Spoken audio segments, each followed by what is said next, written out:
Welcome to It Takes Two. I'm Blair. I'm Chris. And today we'll be talking about Family Empire Houston, Season 1, Episode 3. Listen, I need y'all to subscribe, like, share, comment. Blair, you ready to walk us through this? I'm ready. Let's go.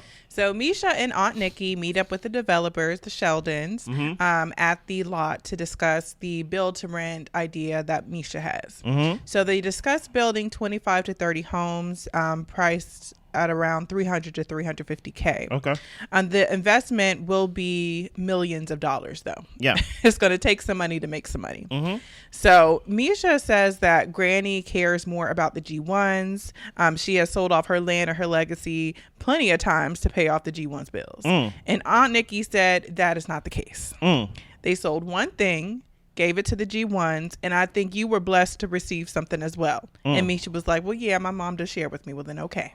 And Nikki says that her siblings and she have worked very hard for their parents as well. So the story that Misha is trying to say is we need to keep this land because guess what?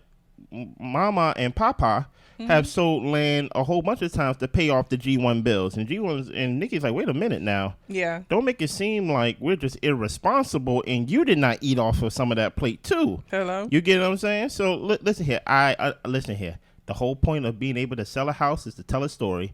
And Misha, you're telling us a story. You are. Okay.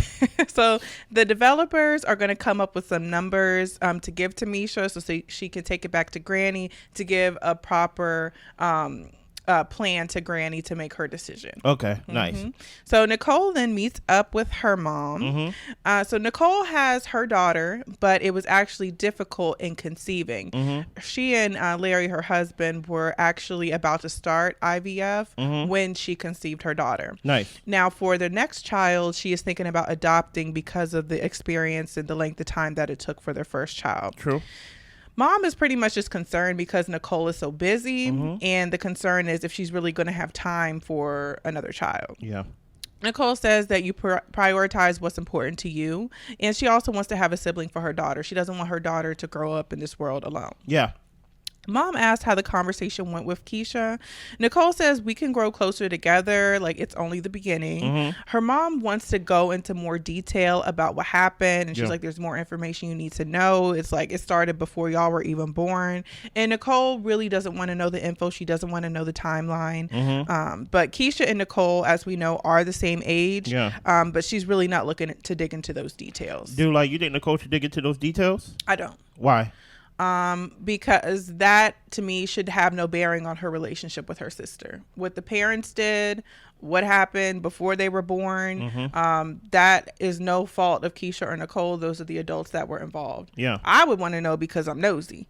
But at the end of the day, if Nicole feels like that would make her look at the situation differently, like it's really none of her business to dig into. So, okay. What about you? I think she should. Okay. I think all information is I think you should gather all information and then you decide what's useful or not. Okay. You get what I'm saying? Because I don't see her picking up her feet any faster to basically clean the slate off with her. You know, she's saying as if it's a collaboration, and it may be, but someone need to lead on this. And I think Nicole need to take the lead in putting her arm around her sister and basically saying we go be tight. Yeah. For the next 90 days, wherever I'm out, wherever I'm doing, you're coming with me. You get what I'm saying? We go hang out, you know? So we've got the brunch for the brokers event, and for their agents. So Misha and Nicole are there early, just kind of talking, setting up. Yeah. Misha fills Nicole in on the meeting with the developers, and Nicole's primary focus is Granny okay with this? Misha says that they're going to get all the information first and then present it to Granny. We're not even on one accord with this right now. So Keisha and Karamell arrive. Misha, she goes into her speech with all of the agents there and talks about how 6% of realtors are black. Yeah. Their counterparts are earning 3 times more, and those here at this brunch are at the top of their profession. This brunch is there to help them to elevate their sales and elevating the realtors as well. Yeah. Nicole ends up standing up and touches on elevating Braden to a luxury brand, something that she's very passionate about infusing into the business.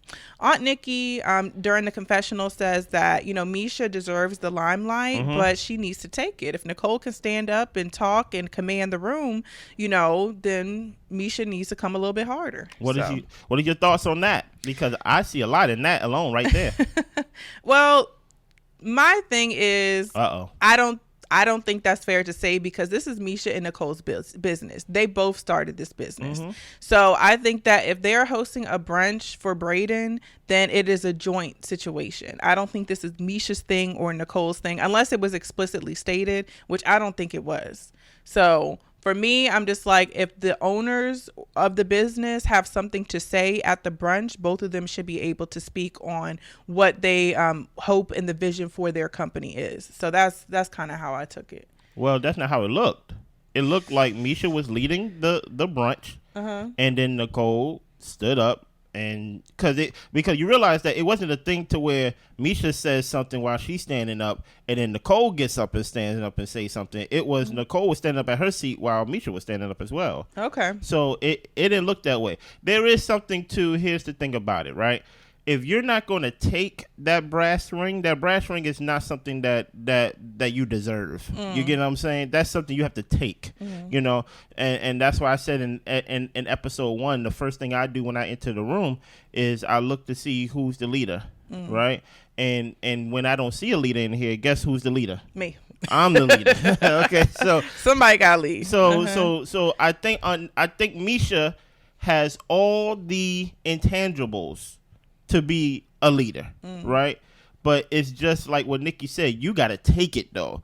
And that means even taking it from your own sister. Because I feel like Nicole would have no problem taking it from Misha. You get what I'm saying?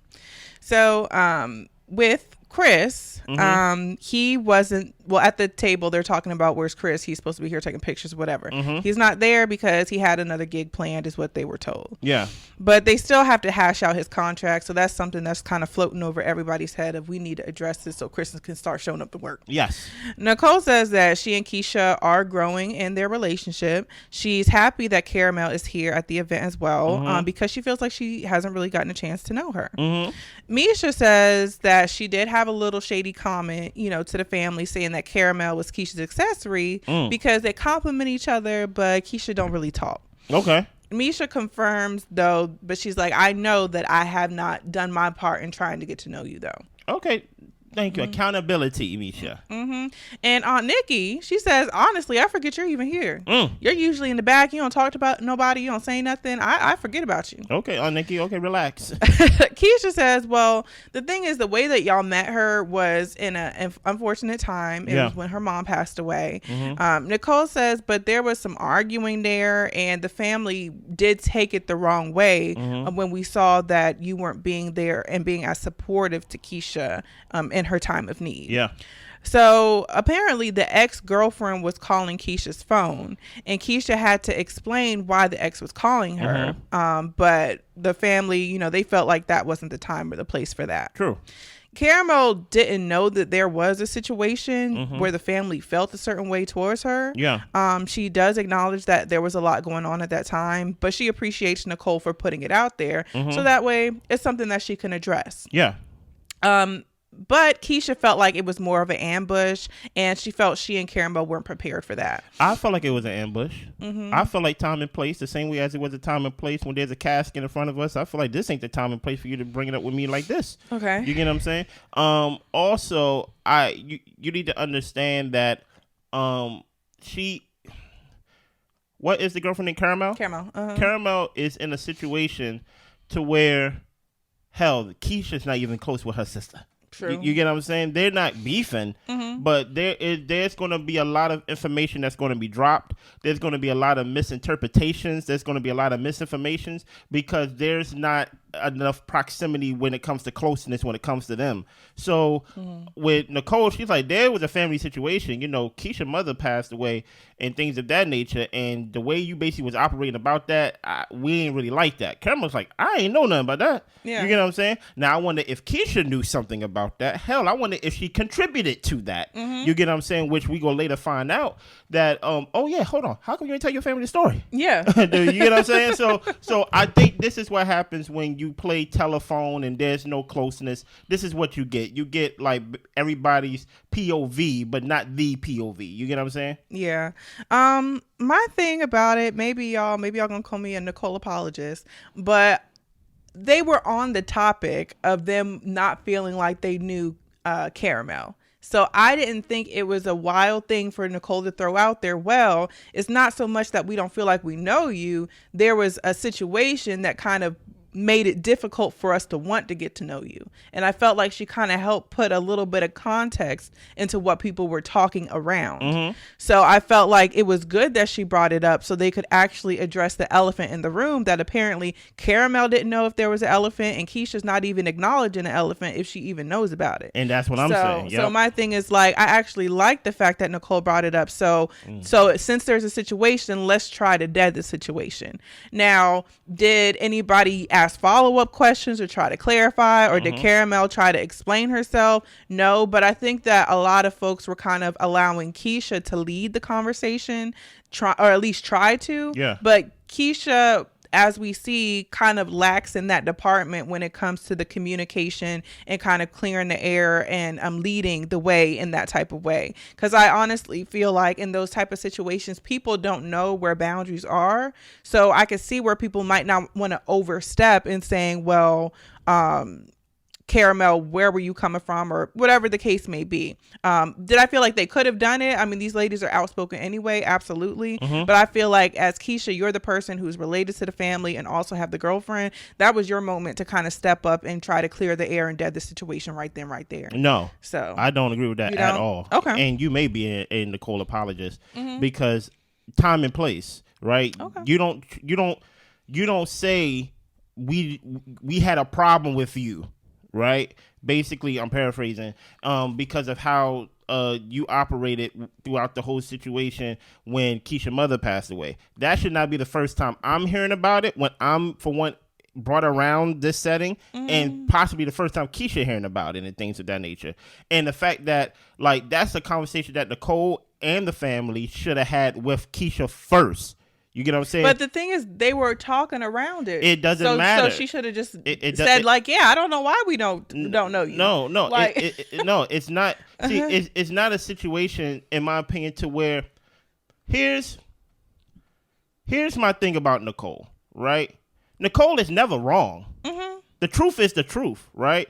But my thing is, if you ask me a question and I tell you the truth, right, there is a difference between, like, okay, you don't got to be harsh about that. Right. So I think Nicole is so worried about telling the truth that she's missing the blind spots of, like, I could be nicer about that. Or, like, I could, like, there's a way to present that better than an ambush and things like that. It came off like an ambush to me because the girl wasn't even talking. The girl couldn't even really talk to really defend herself in that moment. And I don't think it was the time and place at that moment to bring up the situation to clarify, especially if you brought it up out of nowhere to me, in my opinion. Okay. All right. Interesting. We're on two different sides. So Chris and their son Carter call Quita. She's enjoying Mexico with her girlfriends. Chris still hasn't received a contract, and he's not going to go back to Braden until the contract is addressed. Okay. Quita thinks Chris acts off of his emotions, and he just wants to up and quit places. Yeah. But there are bills that they need to have paid. That is true. Chris, you need to go to work, buddy.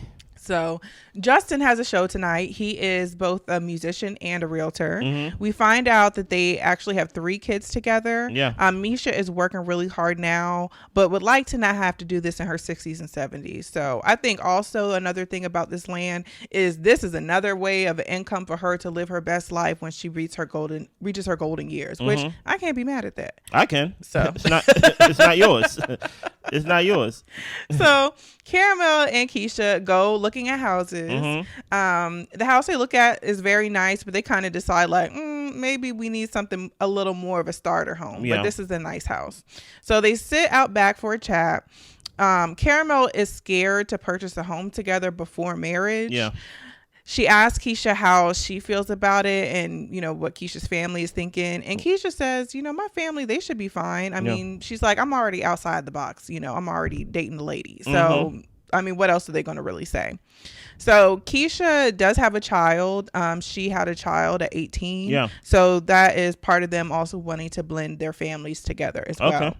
So Karamell was thrown off by the discussion at the brunch. She's not sure if they wanted clarity on the situation or they just wanted to remain in their judgments. Good question. Karamell asked if Keisha told the family the full story, and Keisha's initial reaction was, it's none of their business. Wait a minute, Keisha, now.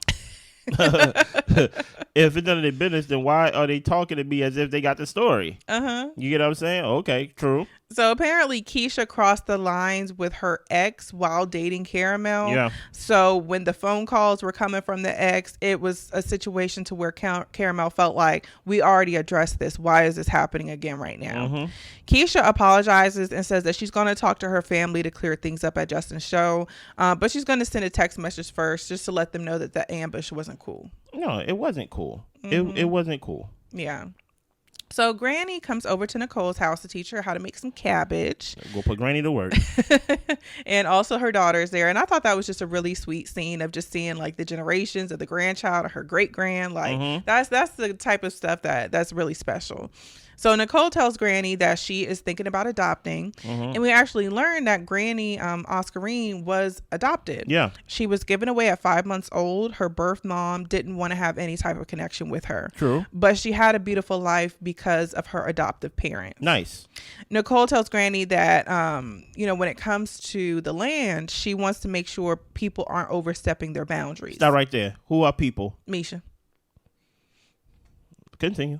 Nicole wants to do what makes Granny happy, and she doesn't want Granny to feel pressure by anybody. Who is anybody? Misha. Granny says that she's not going to let anybody pressure her. Who is the anybody that's not going to pressure her? Misha. Okay. Yeah. I'm just saying, man. I'm over here trying to prove that I can run this company, that I am just as good as Nicole, if not better. Right? Okay. And you over here having secret meetings in your house. Saying, don't let anybody, Misha, pressure you into doing what you don't want to do. You know what I'm saying? I understand, though. Yeah. My thing is, I see both sides of it. I'm like, I think Misha has a great idea that could bring a lot of wealth to the family and to their legacy. But I also understand where Nicole wants Granny to have full authority and decision making, which she will. Yeah. And not feel like she is being pushed in any which way direction. But like Granny says, she's not going to let nobody pressure her. Yeah, I just find it very interesting that every time I talk to her, you talk to her right after me.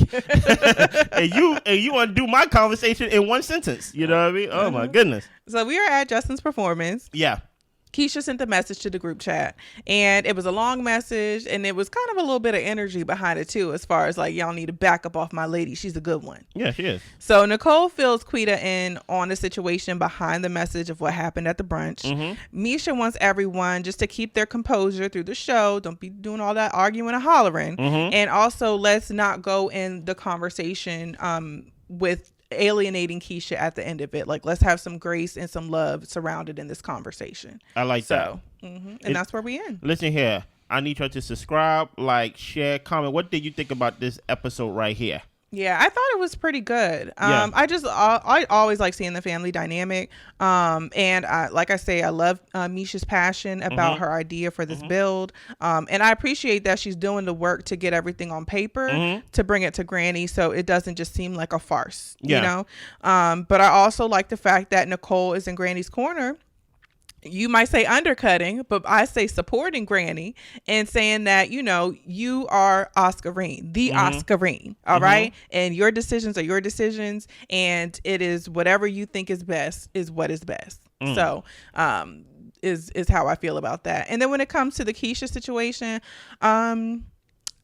I don't feel like Keisha has to be fully transparent about the situation to make Karamell look good. Yeah. I think that she should just kind of tell her family, like, look, it was a situation. I hope y'all will have some grace around the situation. I know that wasn't the best first impression. We were going through some things. Y'all don't need to know what we was going through because it really is not your business. No. But I need to know. But just know that we worked through our stuff and she really is a nice lady. Please give her another chance type thing. No. Okay. I don't need grace. I need you to fully absolve me from everything. Okay. Like grace is for I messed up. Forgive me. You get what I'm saying? I didn't do anything. Absolve me from everything by you, Keisha. Yeah. Telling the truth. Tell your part. Yeah. Tell what happened. So people can just be like, oh, okay, cool, word. You know what I'm saying? Besides be like, forgive her, give her grace. No. I don't need forgiveness. I need you to give clarification so I could be fully taken out of the situation so they could just look at you. And I think that's fair too. You know what I'm saying? That's fair too. Like, just plain and simple. We will be back because this episode to me was pretty much a setup for the next episode. Yeah. Come back and check out the next episode. Y'all be good. Bye.